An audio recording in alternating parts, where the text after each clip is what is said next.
నమస్తే, welcome to the Patriot. Delhi Aam Aadmi ప్రభుత్వం ప్రస్తుతం ఈడీ అరెస్ట్ చేయడంతో చిక్కుల్లో పడి ఉంది. ఇదే సమయంలో మరిన్ని చిక్కుల్లో పడనున్నట్లు తెలుస్తోంది. తాజాగా ఖలిస్తానీ వేర్పాటువాద నేత గురుపట్వంత్ సింగ్ పన్ను ఏదైతే అమెరికా కేంద్రంగా సిఐఏ ఏజెంట్గా పనిచేస్తున్నారో అటువంటి గురుపట్వంత్ సింగ్ పన్ను ప్రస్తుతం సంచలన వ్యాఖ్యలు అయితే చేశారు. తాజాగా అతను ఒక వీడియోను అయితే విడుదల చేశాడు. ఆ వీడియోలో తాము ఢిల్లీ ఆమ్ ఆద్మీ పార్టీకి ఎంతో ఫండింగ్ చేశామని వెల్లడించారు. అయితే ఆ వీడియోలో ఏం చెప్పాడంటే తాము 2014 నుంచి 2022 వరకు ఢిల్లీ కేంద్రంగా ప్రభుత్వంలో ఉన్న ఆమ్ ఆద్మీ పార్టీకి ఎంతో ఫండింగ్ చేశామని, ఇప్పటి వరకు దాదాపు 133 కోట్ల రూపాయల ఫండింగ్ అయితే జరిగిందని, అంటే ఖలిస్తానీ వేర్పాటువాద సంస్థలు ఇతర సంస్థల నుంచి కొద్ది మొత్తంలో ఫండింగ్ ఇస్తూ వచ్చామని, ఇది ఇప్పటికే 133 కోట్ల వరకు అయిందని, దీనికి బదులుగా తమకు ఖలిస్తానీ వేర్పాటువాదానికి మద్దతు ఇవ్వాల్సిందిగా ఆమ్ ఆద్మీ పార్టీ అధినేత కేజ్రీవాల్ను తాము కోరామని, అతను ఆ రూపంలో హామీ కూడా ఇచ్చాడని గురుపట్వంత్ సింగ్ పన్ను ఆ వీడియోలో అయితే తెలియజేశాడు. అయితే ఇదంతా నిజమేనా? గురుపట్వంత్ సింగ్ పన్ను నుంచి, అంటే ఖలిస్తానీ వేర్పాటువాద సంస్థల నుంచి ఢిల్లీ ఆమ్ ఆద్మీ పార్టీ ఫండింగ్ తీసుకున్నది నిజమేనా? ఇందులో ఎంతవరకు నిజం ఉంది? కేజ్రీవాల్ ఇప్పటి వరకు ఖలిస్తానీ అనుకూల విధానాలు ఏమైనా తీసుకున్నారా అనే విషయాన్ని ఓసారి పరిశీలిద్దాం. ఆమ్ ఆద్మీ పార్టీ ఖలిస్తానీ వేర్పాటువాద నాయకుల నుంచి డబ్బులు తీసుకునే విషయం అయితే మనం ధృవీకరించలేము. ఎందుకంటే ఈ పనిని కేంద్ర దర్యాప్తు సంస్థలు నిర్వర్తించాల్సి ఉంటుంది కాబట్టి వాటికి కాస్తంత సమయం కావాల్సి ఉంటుంది. అంటే ఏ సంస్థ నుంచి ఎంత మొత్తంలో డబ్బు వచ్చింది ఇవన్నీ లెక్క కట్టాలి. దీనికి సంబంధించిన ఆధారాలు తీసుకోవాలంటే ఆయా సంస్థలకు కాస్తంత సమయమే పడుతుంది.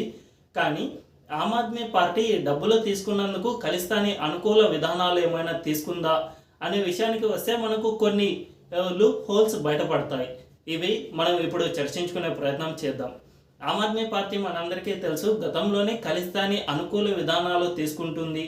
ఆమ్ ఆద్మీ ఖలిస్తానీ వేర్పాటువాదానికి మద్దతిస్తోంది. అంటే లోపాయికారిగా ఈ పార్టీ నుంచి ఖలిస్తానీ వేర్పాటువాదానికి సహకారం అందుతోంది అని గతంలోనే ఎన్నో ఆరోపణలు ఉన్నాయి. ముఖ్యంగా కమలం పార్టీ ఈ ఆరోపణలను అయితే గుప్పిస్తూ వస్తోంది. అయితే కేజ్రీవాల్ 2021లో జరిగిన రైతు ఉద్యమాన్ని ఒక్కసారి గమనిస్తే కేజ్రీవాల్ ఈ రైతు ఉద్యమానికి ఎంతగానో సహకరించారు.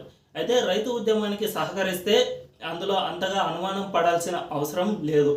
కానీ ఈ రైతు ఉద్యమాన్ని మనం ఒక్కసారి పరిశీలిస్తే రైతు ఉద్యమం 2021 జనవరి 26న, అంటే రిపబ్లిక్ డే రోజున అల్లర్ల రూపంలో చెలరేగింది. అంటే ఢిల్లీ కేంద్రంగా ఎర్రకోటపై రైతులంతా దాడి చేసేంత వరకు ఈ రైతు ఉద్యమం సాగింది. అప్పట్లో ఇది చాలా చర్చనీయాంశంగా మారింది. అయితే ఈ దాడి చేసిన తర్వాత రైతు నాయకులు ఏం చెప్పారంటే తమకు ఎర్రకోటపై దాడి చేయాలనే ఉద్దేశం ఏమాత్రమూ లేదు.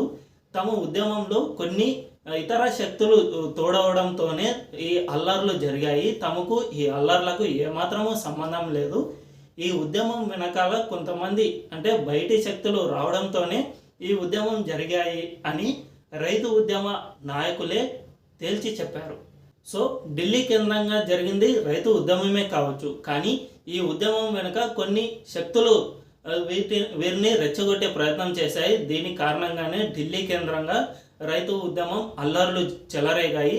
అయితే ఈ రైతు ఉద్యమానికి ఢిల్లీలో ప్రభుత్వంలో ఉన్న కేజ్రీవాల్ ఎంతగానో సహకరించారు. అంటే 2021కి అప్పటికి ఢిల్లీకి సీఎంగా కేజ్రీవాల్ ఉన్నారు. కేజ్రీవాల్ రైతు ఉద్యమం జరిగినంతసేపు మనందరికీ తెలుసు, రైతు ఉద్యమం ఒకరోజు 2 రోజుల్లో జరిగింది కాదు, కొన్ని నెలల తరబడి జరిగింది. సో ఈ నెలల తరబడి జరగాలంటే ఒక బహిరంగ ప్రదేశంలో కొన్ని నెలల తరబడి ఏదైనా ఉద్యమం జరగాలంటే దానికి అన్ని సహాయ సహకారాలు అవసరం అవుతాయి. ఏదైతే నీటి వసతి లేదంటే ఇతరత్ర మౌలిక సదుపాయాల అవసరం ఎంతగానో ఉంటుంది. ఈ మౌలిక సదుపాయాలు కల్పించే పనిని ఢిల్లీ సీఎం కేజ్రీవాల్ తీసుకున్నారు. రైతు ఉద్యమం జరిగిన ప్రదేశానికి నీటి వసతి కల్పించడం, కొంతమంది ఆమ్ ఆద్మీ పార్టీ ఎమ్మెల్యేలు అయితే ఆ ప్రాంతానికి వైఫై సౌకర్యమే కల్పించారంటే ఈ ఆమ్ ఆద్మీ పార్టీ నుంచి రైతు ఉద్యమానికి ఎంత సహకారం అందిందో మనందరికీ ఇట్టే అర్థమవుతుంది. దీంతోపాటు ఆమ్ ఆద్మీ పార్టీ అక్కడ రైతు ఉద్యమం జరిగే చోట స్థానిక ఎమ్మెల్యేలను, స్థానిక ప్రజాప్రతినిధులందరినీ వారికి ఎటువంటి ఆపద రాకుండా వాటికి ఎటువంటి సహాయం కావాలన్నా చేయాలని సూచించినట్లు అయితే మనకి ఇట్టే అర్థమైపోతుంది. దీనివల్లే అంటే ఆమ్ ఆద్మీ పార్టీకి ఇటు రైతు ఉద్యమంలో చొరబడిన వేర్పాటువాద శక్తులకు లోపాయికారి ఒప్పందం ఉండటం వల్లనే ఇటువంటి సహాయ సహకారాలు అందాయన్నది అందరూ చేసే విమర్శ. ముఖ్యంగా బీజేపీ ఆమ్ ఆద్మీ పార్టీ ఈ ఫండింగ్ తీసుకోవడం వల్లనే ఈ విధంగా సహకరించింది అని బీజేపీ పార్టీ ఎంతో కాలంగా ఈ విమర్శలు అయితే చేస్తూ వచ్చింది. అయితే ఈ ఫండింగ్ నిజంగా జరిగిందా అంటే ప్రస్తుతం గురు పట్వంత్ సింగ్ పన్నన్ విడుదల చేసిన వీడియో ద్వారా ఈ ఫండింగ్ నిజంగానే జరిగినట్లు కనిపిస్తోంది. అయితే ఈ ఫండింగ్లో ఎంత మేర ఆమ్ ఆద్మీ పార్టీకి అందింది, అది ఎక్కడెక్కడ ఖర్చు పెట్టారు, అంటే ఏ ఎన్నికల్లో ఖలిస్తానీ వేర్పాటువాద నాయకుల నుంచి తీసుకున్న డబ్బును ఖర్చు పెట్టారు, దీని వెనుక అంటే విదేశాల నుంచి హవాలా మార్గంలో ఆమ్ ఆద్మీ పార్టీకి డబ్బు చేరవేసింది ఎవరు, ఇవన్నీ తెలుసుకోవాలంటే దర్యాప్తు సంస్థలకు మరికొద్ది రోజుల సమయం పట్టే అవకాశం అయితే ఉంది. అయితే దీనిపై ఇప్పటి వరకు దర్యాప్తు అయితే జరగలేదు, కానీ ఒకవేళ దర్యాప్తు చేపట్టినా కొన్ని సంవత్సరాల కాలం పడుతూ ఉంది. దీంతో పాటు ఆమ్ ఆద్మీ పార్టీ అధినేత కేజ్రీవాల్ గురించి మనందరికీ తెలుసు. తాను తన పార్టీని పెంచి పోషించుకోవడానికి ఎటువంటి అవినీతికైనా పాల్పడే వ్యక్తి అని ప్రస్తుతం ప్రజల్లో ఒక భావన అయితే నెలకొంది. మనందరికీ తెలుసు, ఢిల్లీ లిక్కర్ స్కామ్లో ఆమ్ ఆద్మీ అధినేత కేజ్రీవాల్ ప్రముఖ హ్యాండ్ కలిగి ఉన్నారని అందరికి తెలుసు. ఈడీ కూడా ఇదే విషయాన్ని వెల్లడించింది.